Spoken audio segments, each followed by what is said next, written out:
آداب، کھول لیجیے اردو کی نئی کتاب۔ آپ سب کا استقبال ہے اردو سفر میں۔ 9ویں جماعت کے طلباء و طالبات، آج ہم پڑھیں گے سبق نمبر 7۔ ہمارا صفحہ نمبر ہے 69 یعنی 69۔ تعارف پڑھ لیتے ہیں۔ مولوی نذیر احمد 1836 اور 1912۔ نذیر احمد بجنور کے غریب خاندان میں پیدا ہوئے۔ علم کا شوق انہیں بچپن میں دلی لے آیا۔ یہاں انہوں نے عربی فارسی کی اعلیٰ تعلیم حاصل کی۔ 1857 کے بعد نذیر احمد کی تقدیر کا ستارہ اور بھی چمکا۔ انگریزی حکومت نے انہیں حسن خدمت کے صلے میں اسکولوں کا ڈپٹی انسپکٹر مقرر کر دیا۔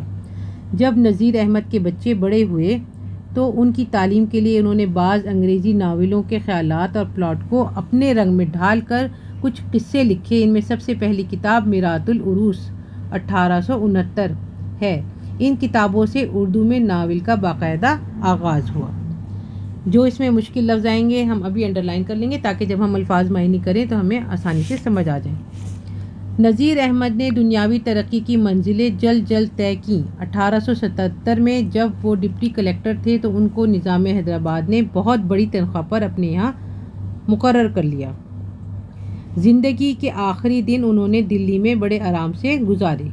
نذیر احمد کو دلی کی زبان پر غیر معمولی قدرت تھی، مطلب دلی میں جو زبان بولی جاتی تھی اس پر انہیں عبور حاصل تھا۔ ان کی ناولوں میں اردو کا وہ رنگ روپ نظر آتا ہے جو آگے چل کر واقعہ نگاری کی بنیاد بنا، یعنی وہ اپنے کرداروں کے مزاج اور مرتبے کے اعتبار سے زبان استعمال کرتے تھے۔ جب وہ کوئی واقعہ بیان کرتے ہیں تو عام طور پر ان کی زبان غیر پیچیدہ اور رواں ہوتی ہے، مطلب مشکل نہیں ہوتی اور لگاتار ہوتی ہے۔ جملے چھوٹے ہوتے ہیں اور بات جلد جلد آگے بڑھتی ہے۔ نذیر احمد کے ناولوں نے مسلمانوں میں خاص طور پر اور ہندوستانیوں میں عام طور پر بدلتی ہوئی زندگی کے مسائل پر سوچنے کا رجحان پیدا کیا۔ مطلب ان کی زندگی میں جو تبدیلیاں آ رہی تھیں اور جو ان کی زندگی کے مسائل تھے اس کے اوپر غور کرنے کا ایک نئی شروعات ہوئی، نیا خیال پیدا ہوا۔ جو اقتباس ہمارے سامنے ہے وہ نذیر احمد کے سب سے مشہور ناول توبۃ النصوح 1874 سے لیا گیا ہے۔ نصوح ایک خوشحال، عزت دار لیکن دنیا پرست شخص ہے۔ اچانک بعض باتیں ایسی ہوتی ہیں کہ نصوح صحیح معنی میں خدا پرست ہو جاتا ہے۔ نصوح ایک ایک کر کے اپنی بیوی اور تمام اولادوں کو راہ راست پر لانے کی کوشش کرتا ہے۔ بڑے بیٹے کلیم اور بڑی بیٹی نعیمہ کی اصلاح سب سے زیادہ مشکل ثابت ہوتی ہے۔ دنیا پرست کا مطلب ہے دنیا میں لگا ہوا تھا، خدا پرست کا مطلب ہے خدا کو ماننے لگا، راہ راست کا مطلب ہے سیدھے راستے پہ لانے کی کوشش کی۔ اب یہ ہے ہمارے سامنے فہمیدہ اور بڑی بیٹی نعیمہ کی لڑائی۔ چلیں اس کی ریڈنگ کر لیتے ہیں۔ نعیمہ اس وقت 2 برس کی بیائی ہوئی تھی۔ 5 مہینے کا پہلونٹی کا لڑکا گود میں تھا۔ ناز و نعمت میں پلی، نانی کی چہیتی، ماں کی لاڈو، مزاج کچھ تو قدرتی تیز، ماں باپ کے لاڈ پیار سے وہی کہاوت ہے کریلا اور نیم چڑھا، اور بھی چڑچڑا ہو گیا تھا۔ ساس نندوں میں بھلا اس مزاج کی عورت کا کیوں کر گزر ہونے لگا تھا۔ گھونگھٹ کے ساتھ منہ کھلا اور منہ کا کھلنا تھا کہ سسرال کا آنا جانا بند ہو گیا۔ اب 6 مہینے سے ماں کے گھر بیٹھی ہوئی تھی مگر رسی جلی پر بل نہ گیا، باوجود یہ کہ اجڑی ہوئی میکے میں پڑی تھی۔ مزاج میں وہی تنتنا تھا، کنوار پنے میں 100 گز کی زبان تھی، کچھ یوں ہی سا لحاظ بڑی بوڑھیوں کا تھا، 100 بیاہے سے ان کی کو بھی دھتکار بتائی، بیٹا جنے پیچھے تو اور بھی کھل کھیلی، مردوں تک کا لحاظ اٹھا دیا۔ فہمیدہ نے میاں کے روبرو بیٹیوں کا بیڑا اٹھاتے تو اٹھا لیا تھا، لیکن نعیمہ کے تصور سے بدن پر رونگٹے کھڑے ہو جاتے تھے اور جی ہی جی میں کہتی تھی کہ ذرا بھی میں اس بیڑوں کے چھتے کو چھیڑوں گی تو میرا سر مونڈ کر بھی بس نہیں کرے گی۔ 100 منصوبے ذہن میں باندھتی تھی مگر نعیمہ کی شکل نظر پڑی اور سب غلط ہو گئے۔ ماں تو موقع اور محل ہی سوچتی رہی۔ نعیمہ نے خود ہی ابتدا کی۔ بڑے سویرے بچہ حمیدہ کو دیکھ کر خود ہاتھ منہ دھونے میں مصروف ہو گئی۔ جب حمیدہ نے دیکھا کہ نماز کا وقت نکلا جاتا ہے، بچے کو بٹھا نماز پڑھنے لگی۔ بچہ کس عقل خوری ماں کا تھا، بٹھلانا تھا کہ بلبلا اٹھا۔ آواز سن کر ماں دوڑی آئی، دیکھا کہ بچہ اکیلا پڑا رو رہا ہے اور حمیدہ کھڑی نماز پڑھ رہی ہے۔ دور سے دوڑ پیچھے سے حمیدہ کے ایسی دو ہتھڑ ماری کہ حمیدہ رکوع سے پہلے سجدے میں جا گری۔ اس وقت فہمیدہ کسی ضرورت سے دوسرے خطے میں گئی تھی۔ پھر کر آئی تو دیکھا کہ حمیدہ چبوترے پر پانی کا لوٹا لیے ہوئے سر جھکائے بیٹھی ہے اور ناک سے خون کی تللی جاری ہے۔ گھبرا کر پوچھا کہ ابھی تو میں تم کو نماز پڑھتی چھوڑ گئی تھی، اتنی ہی دیر میں یہ کیا ہوا تو کیوں ہوا؟ دیکھوں کہیں نکسیر تو نہیں پھوٹی؟ حمیدہ بیچاری نے ابھی کچھ جواب بھی نہیں دیا تھا کہ نعیمہ خود بول اٹھی کہ اے بھی ہوا کیا؟ ذرا کی ذرا لڑکے کو دیکھ کر میں منہ دھونے چلی گئی تھی، اس نکمی سے اتنا نہ ہو سکا کہ ذرا لڑکے کو لیے رہے۔ آخر میں کہیں کنویں میں گرنے تو نہیں چلی گئی تھی؟ لڑکے کو بلکتا ہوا الٹا نیت باندھ نماز پڑھنے کھڑی ہو گئی۔ میں جو آئی تو ذرا ہولے سے کندھے پر ہاتھ رکھا تھا کہ آپ دھڑام سے گر پڑی، کہیں تخت کی کیل لگا گئی ہوگی۔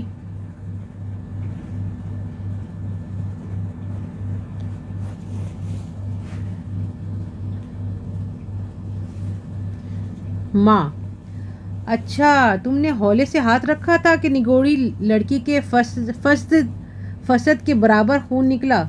کیسے دنیا میں لہو سفید ہو گئے ہیں؟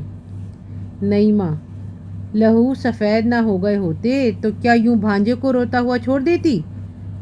ماں: لیکن اس نے بے سبب نہیں چھوڑا، اس کی نماز چلی جا رہی تھی۔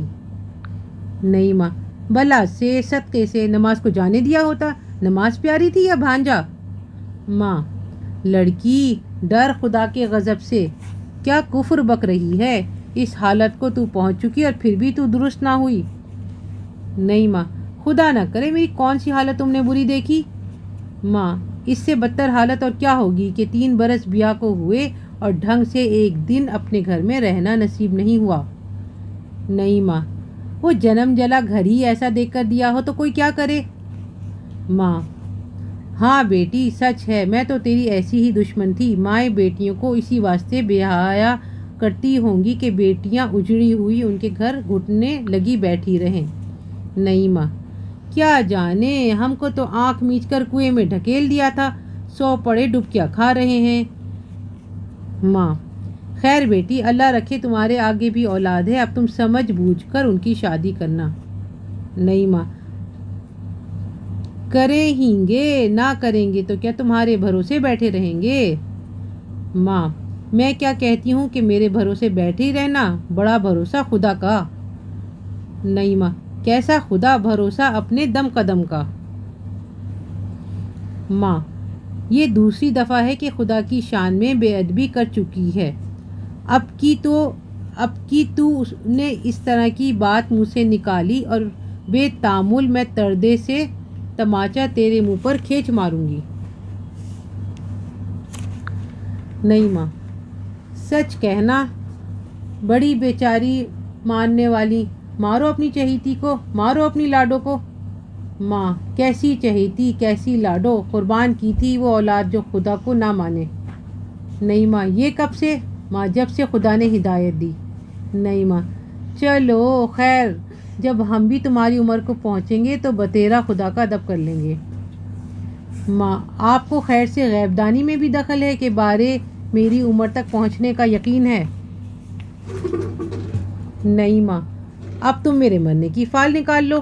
ماں: نہ کوئی کسی کے فال سے مرتا اور نہ کوئی کسی کے فال سے جیتا ہے، جس کی جتنی خدا نے لکھ دی۔ نعیمہ: ورنہ تم مجھ کو کاہے کو جینے دیتی؟ ماں: اتنا ہی اختیار رکھتی ہوتی تو تجھ کو آدمی ہی نہ بنا لیتی۔ نعیمہ نوج: تو کیا میں حیوان ہوں؟ ماں: جو خدا کو نہیں جانتا وہ حیوانوں سے بدتر ہے۔ نعیمہ: اب تو ایک حمیدہ تمہارے نزدیک انسان ہے، باقی سب گدھے ہیں۔ ماں، حمیدہ کا تجھ کو کیا جلاپا پڑ گیا؟ تو اس کی جوتی کی برابری تو کر لے۔ نعیمہ، خدا کی شان، یہ اٹھک بیٹھک کر لینے سے حمیدہ کو ایسے بھاگ لگ گئے۔ فہمیدہ 2 مرتبہ بیٹی کو منع کر ہی چکی تھی اور سمجھا دیا تھا کہ اگر پھر دین کی باتوں میں بے ادبانہ کلام کرے گی تو میں بے تامل منہ پر تماچا کھینچ ماروں گی۔ اس مرتبہ جو نعیمہ نے نماز کو اٹھک بیٹھک کہا تو حرارت دینداری نے فہمیدہ کو بے اختیار کیا۔ اس نے واقعے میں جیسا کہا تھا، نعیمہ کے منہ پر ایک تماچا ایسے زور سے مارا کہ منہ ہی تو پھر گیا۔ تماچے کا لگنا تھا کہ نعیمہ نے ایک آفت توڑ ماری۔ سب سے پہلے تو اس نے دے دھواں دھوں اپنے بے زبان معصوم بچے کو پیٹ ڈالا۔ اگر لوگ اس کی گود سے بچے کو نہ چھین لیں تو وہ لڑکے کا خون ہی کر چکی ہوتی۔ اس کے بعد تو اس نے عجب فعل مچائے، گھنٹوں تک تو پٹخنیاں کھایا کی، کپڑوں کا ایک تار باقی نہ رکھا۔ نہیں معلوم اس کا سر تھا یا لوہے کا گولا تھا کہ ہزاروں تو 2 ہتھڑیں اس پر پڑیں، آدھے سے زیادہ بال کھسوٹ ڈالے، سینکڑوں ٹکریں دیواروں میں ماری۔ حیرت ہے کہ وہ سر بچا تو کیوں کر بچا؟ اس کے پاکھنڈ دیکھ کر سارا گھر تھرا اٹھا۔ غور کرنے کی بات، اس سبق میں ایسے محاورے اور فقرے کثرت سے آئے ہیں جنہیں عام طور پر عورتیں ہی بولتی ہیں۔ مثلاً بیٹا جنے پیچھے اور 2 ہتھڑ ماری، ہولے سے نگوڑی، جنم جلا گھر۔ اس طرح کے 10 الفاظ اور فقرے چھانٹ کر کاپی میں لکھیے اور بتائیے کہ عورتوں کی زبان کے الفاظ کی اتنی کثرت نذیر احمد نے کیوں روا رکھی ہے۔ عقل کھرا کو آج کل عقل مطلب 2 چشمیے کے بغیر عقل کھری یا کھرا بولتے ہیں۔ پہلے 2 چشمی ہی لکھا جاتا تھا اور بولا جاتا تھا، اور اب جو ہے یہ ایسے لکھا ہوا ہے بس عقل۔ بٹھلانا تھا کہ بلبلا اٹھا، یہاں لفظ کے وہی کام دے رہا ہے جب اسے 2 چیزوں کی برابری کے لیے استعمال کرتے ہیں۔ جیسے لکھا ہوا ہے نا، بٹھلانا تھا کہ بلبلا اٹھا، تو یہاں جو یہ کے لفظ لکھا ہوا ہے یہ 2 چیزوں کی برابری کے لیے استعمال ہوتا ہے۔ مثلاً یہ آدمی ہے کہ جانور، یہاں پہ بھی کیا آیا ہے۔ اس کے کو کاف مساوات کہتے ہیں کیونکہ یہ دونوں چیزوں کی برابری کر رہا ہے اور 2 لفظوں کے بیچ میں آ رہا ہے، تو یہ جو کے آ رہا ہے کاف اور ہے کے، اس کو کہتے ہیں کاف مساوات۔ بٹھلانا آج کل نہیں بولتے، بٹھانا بولتے ہیں۔ اسی طرح کے کچھ لفظ اور بھی ہیں، مثلاً سکھلانا کے بجائے سکھانا، سکھلانا کے بجائے سکھانا، اور بتلانا کے بجائے بتانا۔ پہلے ایسے بولا جاتا تھا، ہمیں سکھلا دیجئے، ہمیں بتلا دیجئے، یا پھر جیسے یہ لفظ لکھا ہے نا سکھلانا، جیسے سکھانا ہوتا ہے کوئی چیز سکھانا، اور اب یہ لفظ چینج ہو گئے ہیں۔ اگر آپ ویسا کوئی لفظ آپ کو مطلب معلوم ہو تو بتائیے۔ اب آپ سوچیں آپ کو کوئی لفظ آتا ہے؟ ایک ہوتا ہے جتانا، جیسے کہتے ہیں احسان کر کے جتانا نہیں چاہیے، تو پہلے لوگ کہتے تھے جتلانا نہیں چاہیے، بتانا، جتانا، جتلانا، ٹھیک ہے۔